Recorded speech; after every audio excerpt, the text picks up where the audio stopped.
Hola, soy Ernesto López Portillo del Programa de Seguridad Ciudadana de la Ibero Ciudad de México. Geografías de la crueldad. Vaya título. 33 especialistas invitados por este programa, por el Seminario de Violencia y Paz del Colegio de México y por México Evalúa, nos responden qué está sucediendo en los territorios más allá del conteo de homicidios. Hoy nos hemos reunido las personas que coordinamos, convocamos y trabajamos en toda esta iniciativa hasta construir este reporte en un evento que rebasó nuestras expectativas y que nos ha llevado a nuevas formas de mirar el terreno nacional. Es un mapa diferente. Nos acompaña Carolina Jasso, redactora del reporte, consultora del Programa de Seguridad Ciudadana. Nos acompaña Armando Vargas, coordinador del Programa de Seguridad Ciudadana de México Evalúa. Y nos acompaña Mariana Paz, representante del Seminario de Violencia y Paz del Colegio de México. Si te parece, Carolina, nos gustaría mucho saber qué pasó en ti al redactar un reporte como este. Okay. Bueno, las jornadas se han llevado a cabo durante 3 años y en esta ocasión se me asignó la tarea de realizar la síntesis analítica. Como parte del proceso, lo que hice fue revisar las síntesis anteriores y lo que encontré fue un registro, ¿no?, de lo que se había trabajado en los años previos. Sin embargo, me di cuenta que faltaban poner a dialogar, ¿no?, todas las ponencias que en aquel momento se habían realizado. Entonces, digamos, ese fue uno de los puntos de inflexión para este documento. El objetivo era poner a dialogar a las y los ponentes, ¿no? Algo que me pareció interesante y que fue que al terminar las jornadas nos dimos cuenta, no de manera previa, pero digamos, era interesante ver cómo desde distintos puntos metodológicos, desde distintos territorios, desde distintos contextos, llegábamos a preguntas similares, ¿no?, a hallazgos similares. Entonces, digamos, esa fue una de las motivaciones a hacer un poco distinto este reporte. También algo que en mi formación académica me marcó mucho fue una discusión de corte metodológico que tiene que ver cómo la sociedad, cómo la realidad social se resiste a las explicaciones lineales, ¿no?, de causales. Entonces, un poco de la motivación. ¿Qué es, por ejemplo, una explicación lineal? Decir, por ejemplo, que el homicidio está únicamente relacionado a un factor, ¿no? Entonces, digamos, Andrew Abbott habla sobre la complejidad de la causalidad. Entonces, digamos, como esta lectura metodológica me motivó a mí a encontrar pues distintos puntos, ¿no?, para entender qué está pasando con la violencia en México. La violencia no solamente se reduce al homicidio, sino, digamos, la misma realidad nos obligaba a observar qué estaba pasando con la desaparición de personas, con el reclutamiento forzado de jóvenes, con el desplazamiento forzado. Entonces, digamos, ahí se encuentran las motivaciones detrás de un documento así. Múltiples violencias. Complejidad. Esa palabra, les confieso que me gusta muchísimo y a veces como que los auditorios, las audiencias se dividen. Hay a quien le llama la atención y hay quien parece alejarse un poco de ese relato. Pero ciertamente quien se acerca al reporte encuentra una lectura compleja de esos terrenos. Armando, ¿qué es la complejidad en nuestra lectura colectiva que hemos construido en ese reporte? Claro, puso un tema sobre la mesa no sencillo, ¿no?, más bien muy complejo, pero antes de entrarle, de nueva cuenta, es complejo en sí mismo, pero antes de entrarle al tema, aprovechar de nuevo el espacio para felicitar al Programa de Seguridad Ciudadana que encabeza Ernesto, y a todo este esfuerzo colectivo, porque hoy estamos platicando sobre el reporte, sobre los impactos del reporte, pero es un trabajo de años y particularmente este reporte de una jornada de 12 meses, convocando especialistas, definiendo líneas, un montón de chamba para llegar a este punto. Entonces, felicidades por eso, y no solo eso, sino porque ha tenido un impacto muy profundo, no solamente en medios de comunicación, sino en círculos académicos, tomadores de decisiones. En fin, creo que vale la pena subrayar, por supuesto, todo ese impacto. Complejidad, pues yo creo que es una premisa, ¿no? Ya es un supuesto, es un punto de partida, es una obviedad, no puede ser una conclusión. La violencia es compleja, multicausal, sí, lo sabemos, es un punto de partida. Ahora toca decir cuáles son esos factores. Lo importante es identificarlos. Creo que el reporte abona. ¿De qué está hecho esa complejidad? Claro, ¿no? Insisto, es una obviedad, ya lo tenemos que dar por hecho, ya no abona nada decir que es complejo. Hay que identificar de qué se compone esa complejidad. Es cierto, el homicidio, por ejemplo, no es unicausal, lo producen un montón de factores. ¿Cuáles son esos factores? Y creo que el reporte abona a identificar mucho esa complejidad, y ahí está, digamos, su contribución, sí académica, pero sobre todo social. Y yo quiero vincular justamente ese tema de la complejidad a la pertinencia del reporte. ¿Por qué un reporte de esta naturaleza es pertinente? ¿Por qué debería de interesar al público leerlo, a los tomadores de decisiones? ¿Por qué es disruptivo? ¿Por qué si la narrativa nos dice que estamos en un contexto de reducción de los homicidios? Vamos muy bien, ¿no? Más del 40% de reducción de los homicidios dolosos es descomunal. ¿Por qué frente a ese contexto de supuesta pacificación, un reporte que visibiliza la complejidad de las violencias es pertinente? Pues porque parece que hay unas realidades confrontadas entre la narrativa oficial y lo que vemos en los territorios. Parece que no hay un match entre datos agregados que suelen ser fríos y sentimientos, vivencias, experiencias a nivel de los territorios locales que no hacen sentido con esa narrativa, ¿no? Y en esa confrontación me parece que el reporte tiene mucha pertinencia, porque nos muestra que en efecto las violencias se han hecho todavía más complejas, que los marcos teóricos, analíticos, sociales, las políticas públicas de hace 20 años no alcanzan para explicarlas y atenderlas, y necesitamos nuevos marcos. Entonces me parece que el reporte es fundamental porque avanza hacia allá, ¿no?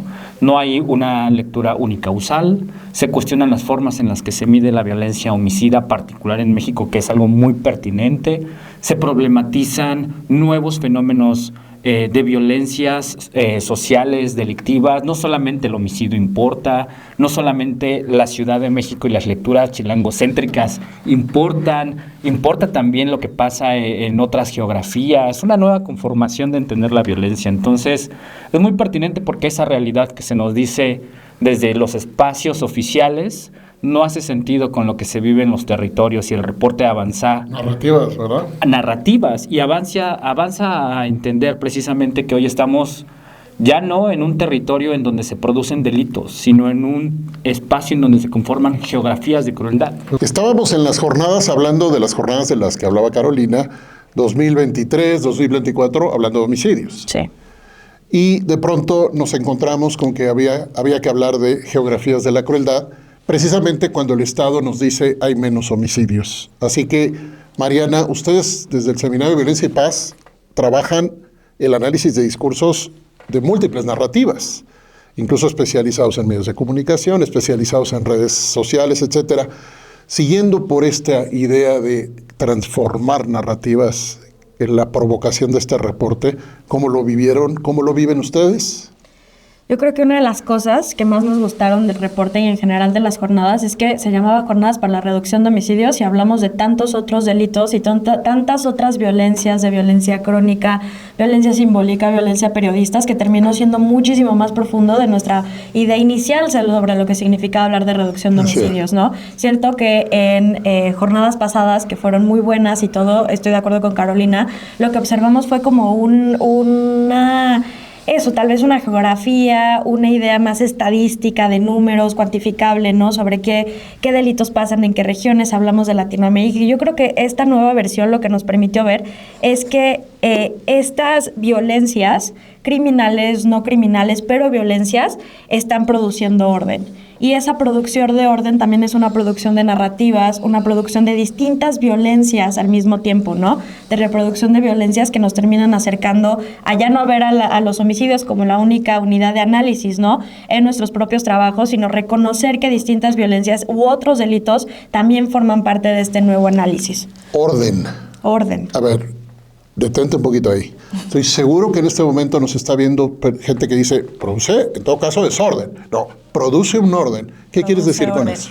Cuando nosotros analizamos en este momento un poco del trabajo del Seminario sobre Violencia y Paz, tiene que ver con reclutamiento de jóvenes, ¿no? Ajá. Y una de las cosas adyacentes que hemos podido observar en estos procesos de reclutamiento es que no operan bajo una línea de desorden. Hay una idea de regulación social, control territorial, de extracción económica. Es un orden violento.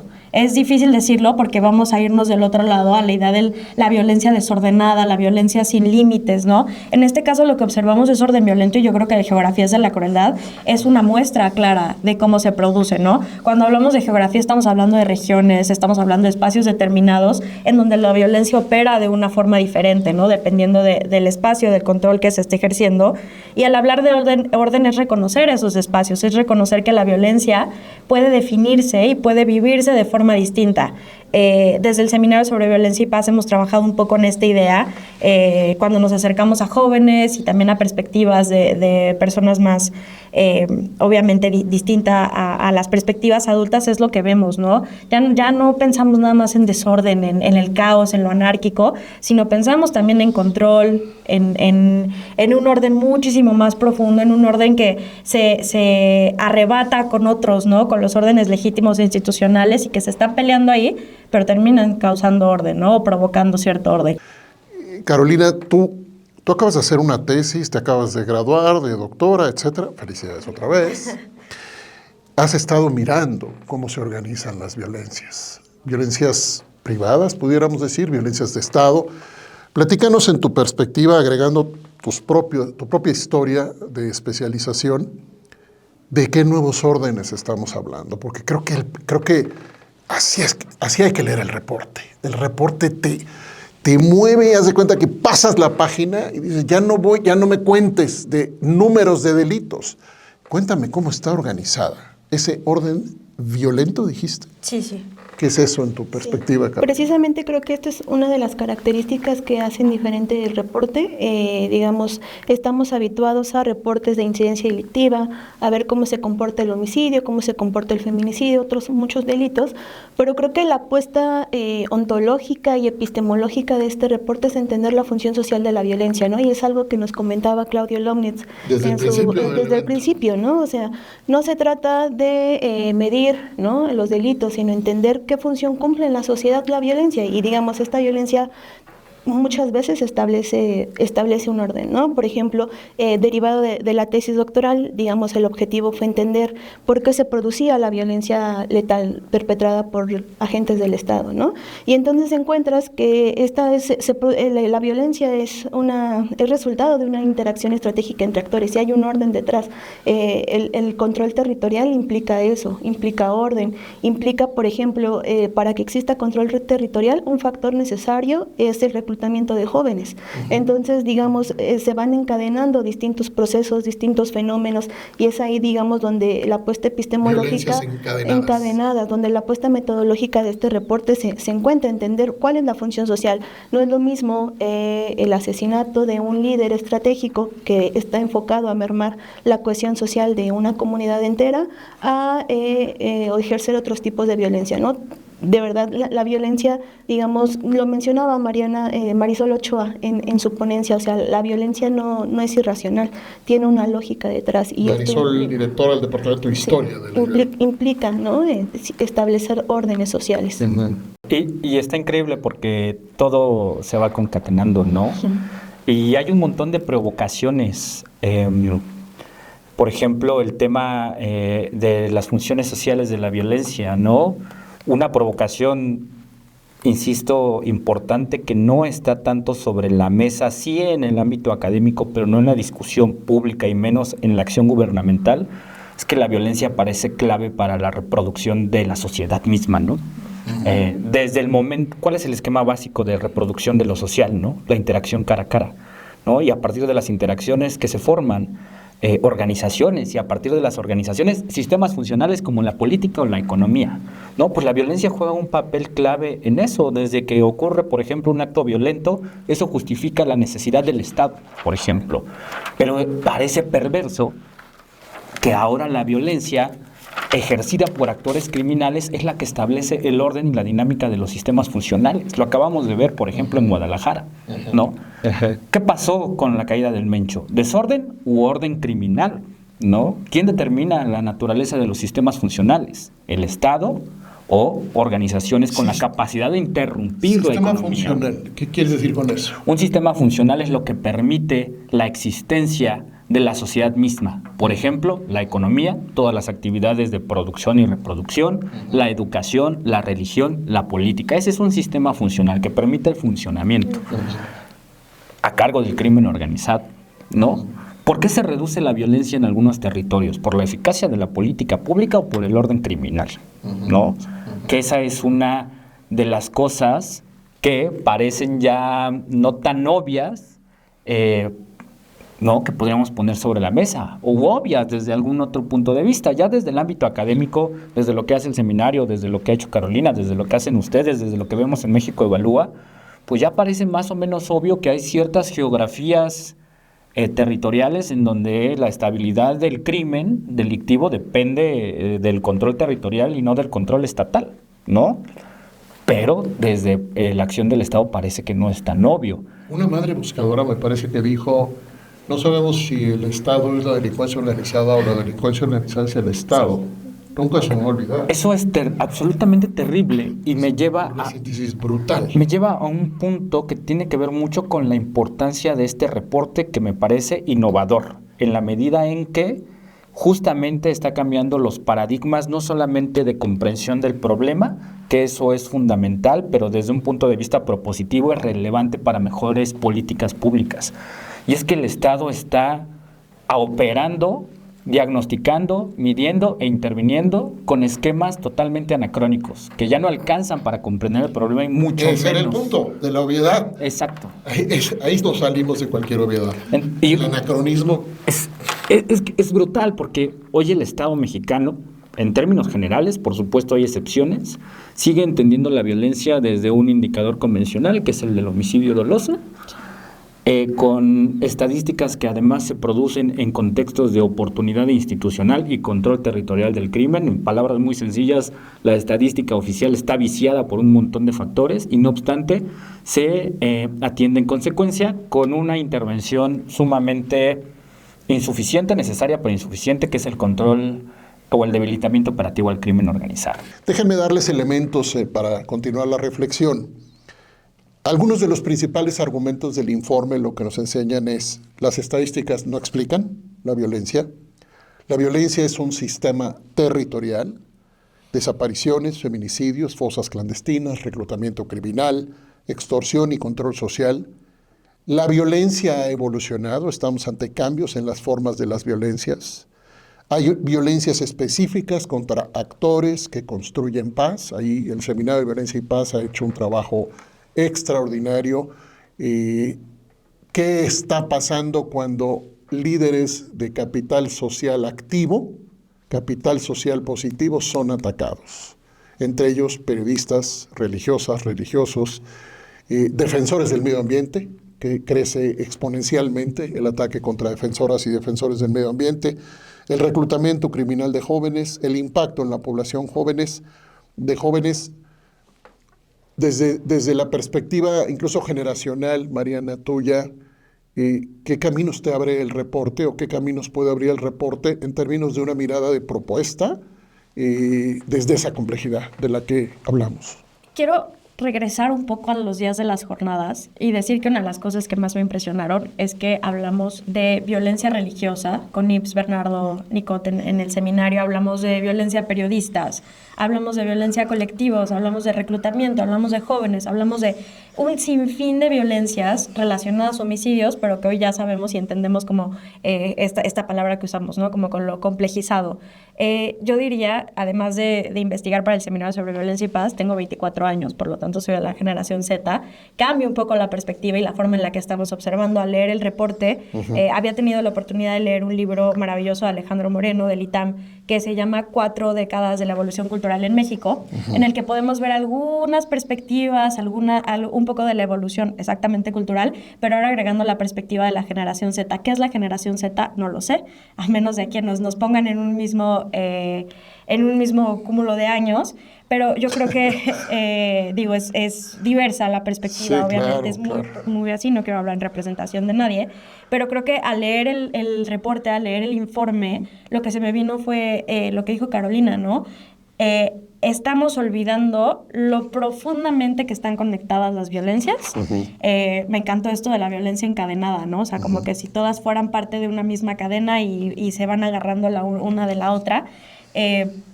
Pero también esto, ¿no? La producción de conocimiento y la producción de información sobre violencias no puede venir nada más de fuentes administrativas e institucionales. Tiene que venir sí o sí de personas que están activamente en campo trabajando, quienes están investigando también a partir de otras perspectivas, de las madres buscadoras, de colectivos de búsqueda en general.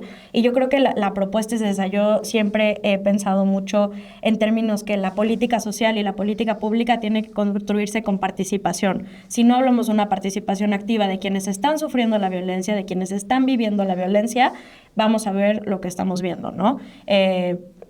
Tal vez esto suene un poco fuerte, pero felicitar en este momento al gobierno por la baja de homicidios no me parece coherente cuando sabemos que hay mujeres y madres buscadoras que todos los días están saliendo a campo, ¿no?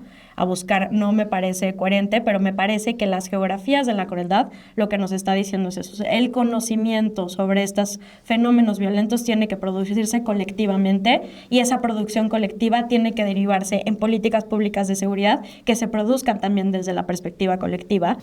Seguramente hay personas que ahora nos miran, que quizá como muchas más, están cansadas de estos temas, desgastadas. Ya no queremos saber más, ¿no? Lo pongo así, cuando en realidad lo que necesitamos es saber más. Exacto.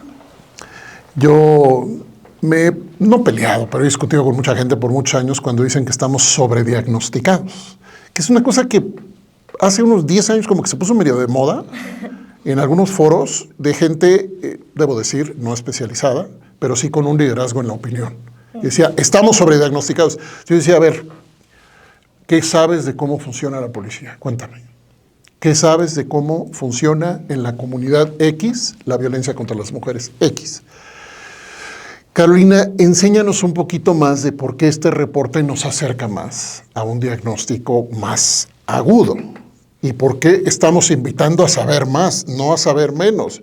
No es que nos guste esparcir la mala nueva, es que queremos dar herramientas para algo. ¿Para qué queremos dar herramientas con esa mirada, Carolina? Tú que te metiste tan a fondo en conectar los relatos. Sí, o sea, yo no comparto esta idea de que estamos sobrediagnosticados. Si estuviéramos sobrediagnosticados, creo que esto que aporta el informe lo hubiéramos visto ya hace tiempo atrás, ¿no? Creo que lo que nos permite ver el informe es que el homicidio doloso está coexistiendo con muchas otras formas de violencia, ¿no? Y eso precisamente nos ofrece herramientas, pensándolo sí en términos de política pública, pero sí también en reconstrucción de la cohesión social, ¿no? En reconstrucción y reparación del daño a las víctimas de la violencia, a las víctimas indirectas. Entonces me parece que también es importante situar un informe como este en ese contexto, ¿no? También me parece algo fundamental es la forma en que se construyó el diagnóstico. Digo, es la síntesis de un diálogo intenso, de un diálogo muy productivo entre distintas perspectivas, ¿no? O sea, veíamos, por ejemplo, quienes trabajaban etnografía encontraban coincidencias con quien desde el escritorio ajustaba un modelo a escala microterritorial, ¿no? Pero que también tenía que dialogar con quien había acompañado a las víctimas, con quien han estado haciendo seguimiento puntual del desplazamiento forzado en México. Entonces me parece que aquí es donde estas ideas y donde el valor de un reporte así converge, ¿no? Digo, no solamente sirve en materia de políticas públicas, de toma de decisiones, creo que ofrece claves también para la reconstrucción de la cohesión social, para la reparación del daño a quienes han sido víctimas de violencia durante estas décadas. ¿Y qué quiere decir que las violencias se conecten? Armando, vamos a acercar todavía más a la gente a por qué insistimos tanto en un sistema o sistemas complejos donde conductas llevan de unas a otras violencias violencias que reproducen las siguientes formas de violencia que a su vez están vinculadas a la violencia letal o a las violencias letales, decimos hoy. Y justamente esta visión de la violencia encadenada es acercarnos a un mejor diagnóstico, ¿no? Uh-huh. Al final del día, un diagnóstico es, me parece, 3 cosas. Describir bien un problema, es decir, darnos las características esenciales, analizarlo, es decir, descomponerlo en sus partes esenciales para comprenderlo a profundidad y explicarlo, es decir, decirnos por qué las cosas pasan de una manera y no de otra.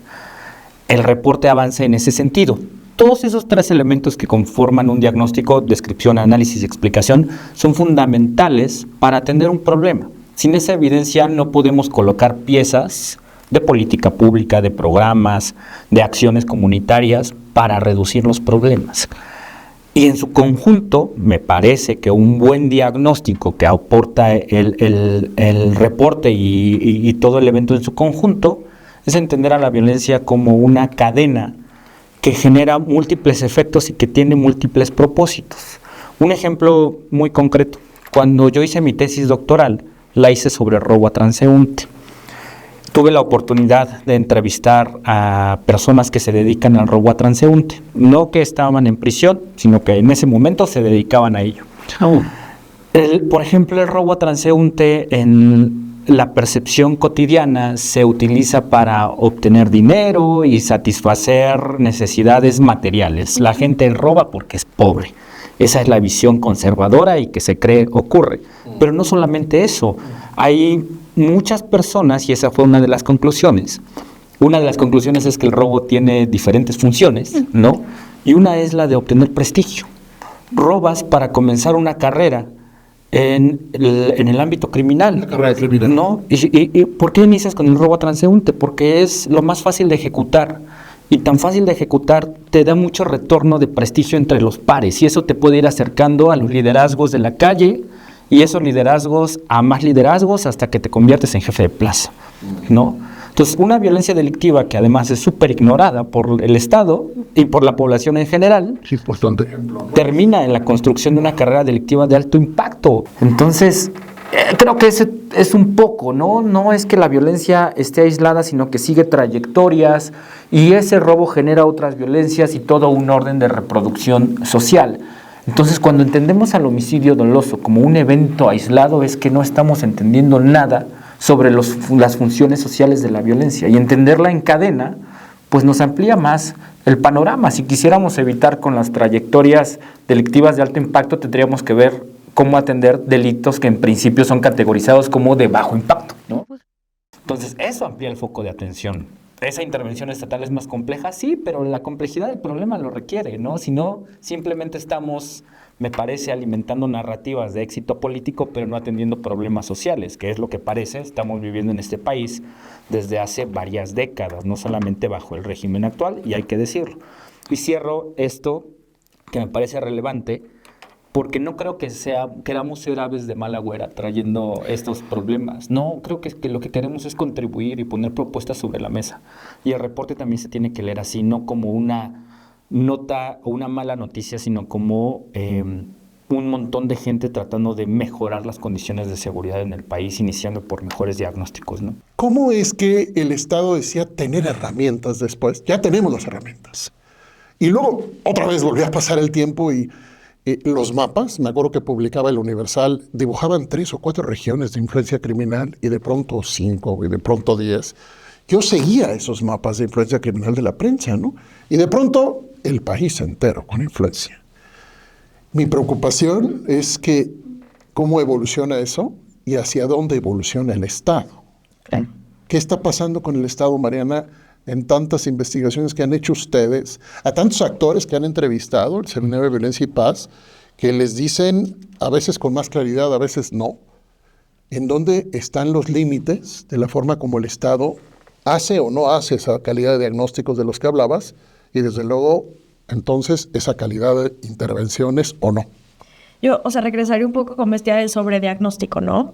el sobrediagnóstico o hablar de un sobrediagnóstico de por lo menos en esta perspectiva, obviamente de la perspectiva estatal, pues tiene que ver con un diagnóstico de la violencia criminal de los grupos criminales, porque esa es como la explicación a la violencia, ¿no? Y entonces acabamos, reducimos y se reduce la violencia.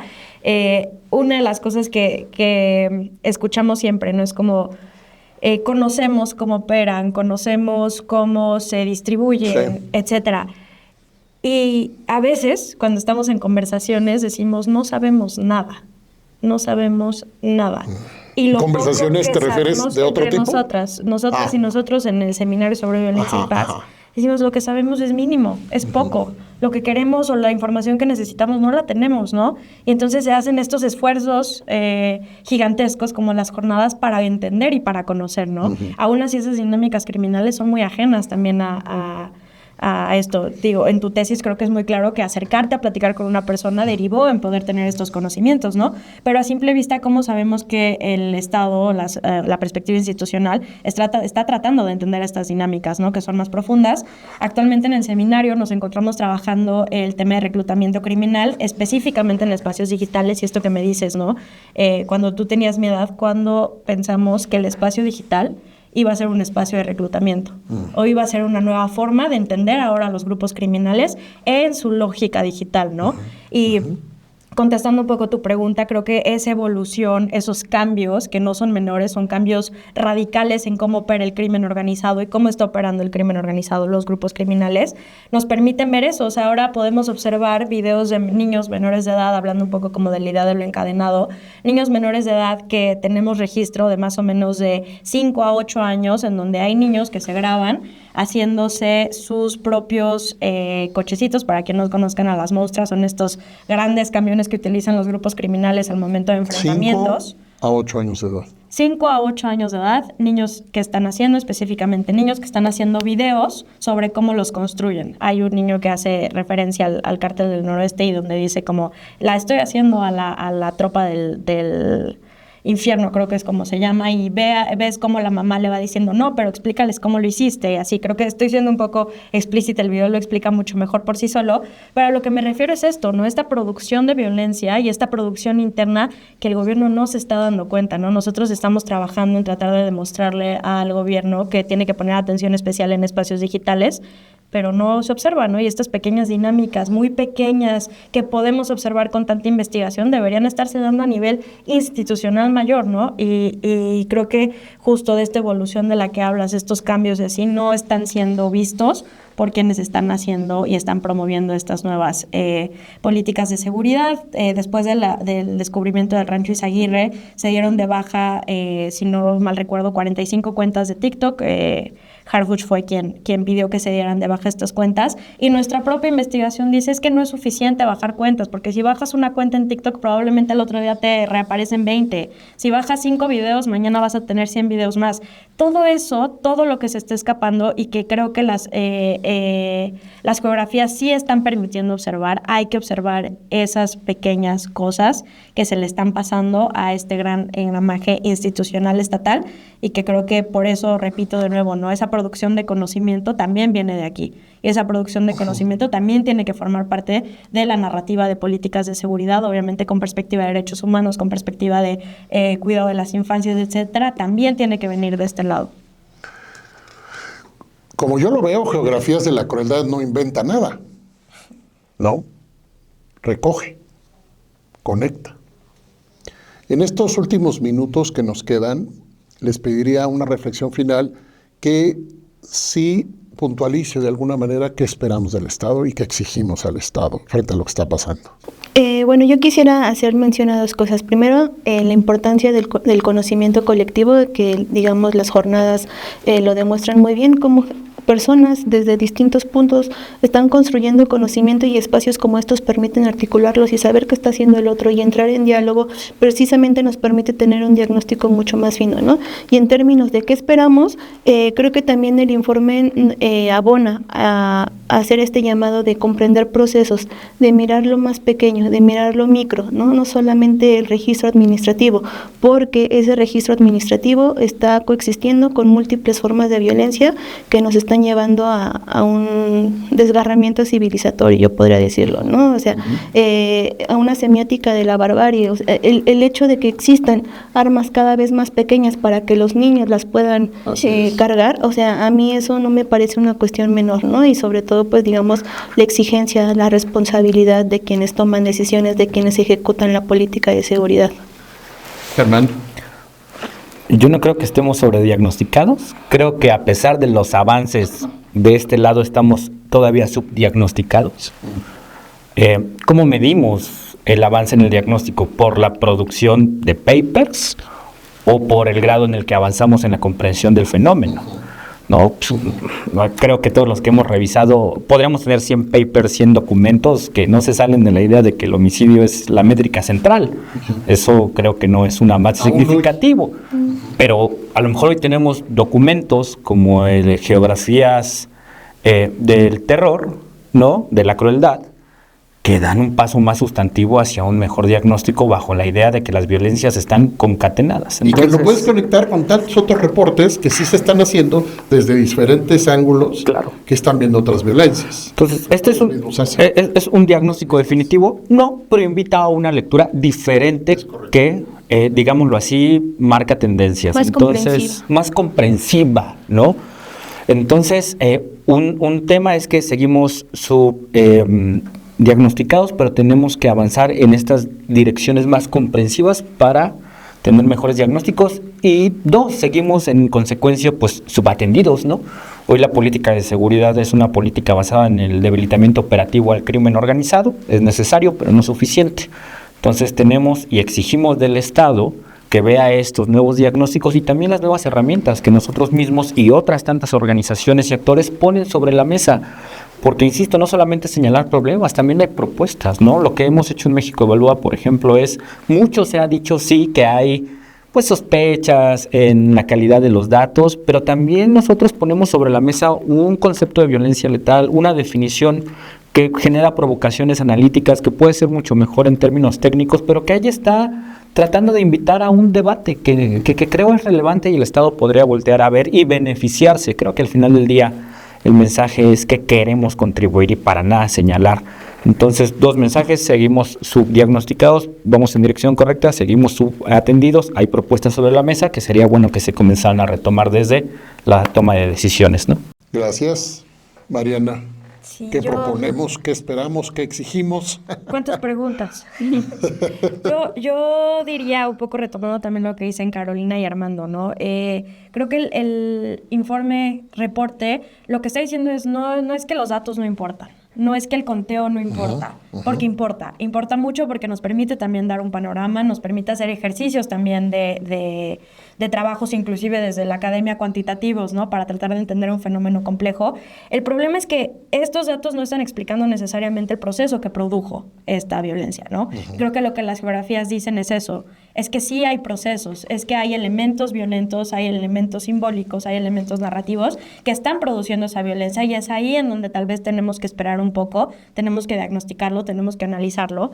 Yo creo que hay como tres preguntas principales que nos propone la geografía de la crueldad. ¿Qué territorios concentran las violencias? Creo que eso es fundamental y también Carolina, que redactó, lo deja muy claro.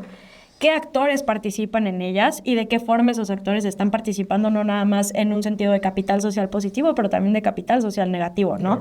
Es decir, estas dos perspectivas, ¿quiénes están ahí? ¿Y qué mecanismos permiten que esas violencias se reproduzcan, retomando un poco la idea de la violencia encadenada, ¿no? Yo creo que esas son las tres grandes preguntas que no nada más trata de dialogar el informe, pero que también deja, y creo que nos deja todavía para discutir. Yo creo que entonces sabemos ahora que la violencia aparece en estas geografías como un sistema de relaciones sociales, económicas, políticas, como nos había dicho Armando, y no solo como una serie de delitos, que creo que eso ya quedó muy claro. ¿Qué proponemos?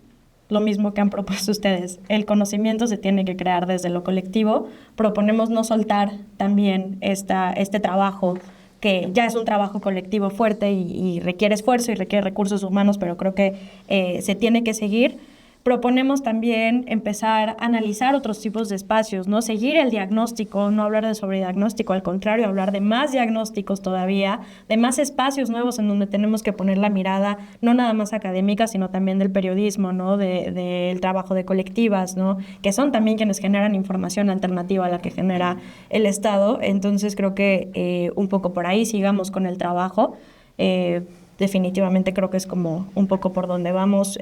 Proponemos que por favor lean el trabajo que estamos haciendo, el que hace México Evalúa, el que hace el Programa de Seguridad Ciudadana, porque creo que es por ahí también en donde podemos encontrar algunos puntos de encuentro para poder seguir tratando a la violencia. Gracias. Carolina Jasso, redactora del reporte Geografías de la Crueldad. Armando Vargas, coordinador del Programa de Seguridad Ciudadana de México Evalúa. Mariana Paz, representante del Seminario de Violencia y Paz del Colegio de México. Se instala en México un sistema de control social basado en la crueldad. Eso es lo que estamos leyendo desde estas geografías.